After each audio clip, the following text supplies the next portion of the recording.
پنجشیر شبیر خان بامیان اور ایران کے قید خانوں اور عقوبت خانوں میں طالبان قیدیوں پر ڈھائے جانے والے ظلم و ستم کی کہانی ایک قیدی کی زبانی پیش خدمت ہے پنجشیر سے لاہور تک۔ محاذ جنگ کی طرف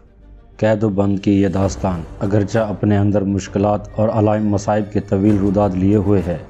لیکن دوسری طرف جب نگاہ عارضی زندگی سے ہٹ کر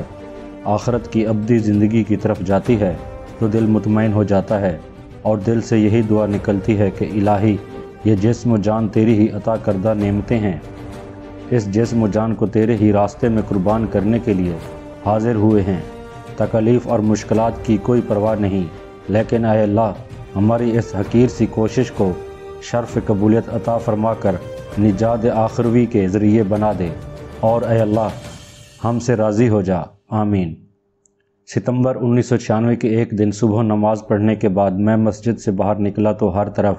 خاموشی کا راج تھا۔ صرف وہی نمازی جو میرے ساتھ نماز سے فارغ ہو کر مسجد سے نکلے تھے اپنے گھروں کو جاتے ہوئے نظر آ رہے تھے، یا پھر مسلح طالبان کی گاڑیاں جو شہر کے امن و امان کو برقرار رکھنے کے لیے گشت پیٹرولنگ پر مامور تھی گزرتی ہوئی نظر آ رہی تھی، لیکن میں اپنی خیالوں میں گم کابل کے ماضی کی طرف جھانکنے کی کوشش کر رہا تھا کہ آج سے کچھ دن پہلے تک اسلامی ملک افغانستان میں ظلم و ستم کا دورہ تھا۔ خاص طور پر کابل کے اندر ظلم و ستم اور بے حیائی اپنے عروج پر تھی۔ افغانستان اگرچہ غیور مسلمانوں کی جگہ تھی، یہی وجہ ہے کہ جب روسی استعمار پورے کرو کافر کے ساتھ سرزمین اسلام افغانستان پر قابض ہوا تو یہاں کی غیور اور بہادر مسلمانوں نے اپنے جذبہ ایمانی کے بل بوتے پر 16 لاکھ شہداء کی قربانی دینے کے بعد سرخ روسی استعمار سے آزادی حاصل کر لی، لیکن بدقسمتی سے روس تو شکست کے بدنما داغ لیے اپنے بل میں گھسنے پر مجبور ہو گیا، لیکن روس نواز جمہوریت اسلامی احمد شاہ محمود کے زیر کمان کرسی اقتدار پر قبضہ کرنے کے بعد کابل کو اس طرح تباہ و برباد کر دیا گیا کہ روس نے بھی اس طرح نہیں کیا تھا۔ احمد شاہ مسعود کے دور میں کسی کی بھی جان و مال اور عزت محفوظ نہیں تھی۔ اس حکومت کا ہر کمانڈر جس کی لاٹھی اس کی بھینس کے مقصد اپنی اپنی جگہ پر خود مختار تھا۔ جگہ جگہ پر پھاٹک لگائے ہوئے تھے جہاں پر لوگوں کی زبردستی جیبیں خالی کر کے ان کو ظلم و ستم کا نشانہ بنایا جاتا تھا۔ کوئی پرسان حال نہ تھا، کسی غریب کو اپنے دفاع میں بولنے اور اعتراض تک کرنے کا حق نہ تھا، بلکہ جو آدمی ہمت کر کے اپنے دفاع کی کوشش کرتا اپنی سمت پورے خاندان کی تباہی کی صورت میں خمیازہ بھگتنا پڑتا تھا۔ غرض یہ کہ کوئی ظلم ایسا نہ تھا جو شمال اتحاد کے علاقوں میں روا نہ رکھا گیا ہو۔ یہ ساری صورتحال پہلے میں اپنے لوگوں کی زبانی سنا کرتا تھا اور ذہن میں یہ خیال آتا تھا کہ شاید ہمارے لوگ کچھ مبالغہ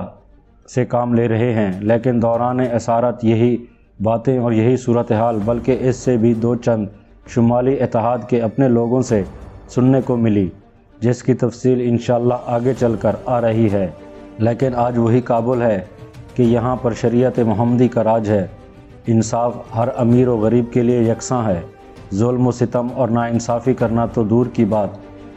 کوئی اس کے بارے میں سوچ بھی نہیں سکتا تھا۔ طالبان کے تمام علاقوں میں امن و امان اور خوشحالی اپنی مثال آپ ہے، عوام اطمینان اور امن و سکون کے ساتھ زندگی گزار رہی ہے۔ میں انہی سوچوں میں غرق مسجد کے قریب پارک میں بیٹھا ہوا تھا کہ ایک ساتھی نے آ کر مجھے ماضی سے حال کی طرف کھینچتے ہوئے کہا کہ امیر صاحب آپ کو بلا رہے ہیں۔ جب میں امیر صاحب کی طرف جانے کے لیے اٹھا تو پہاڑوں کے پیچھے سے سورج اللہ رب العزت کے حکم کو پورا کرتے ہوئے نمودار ہوا کر عالم کو بقا نور کر رہا تھا۔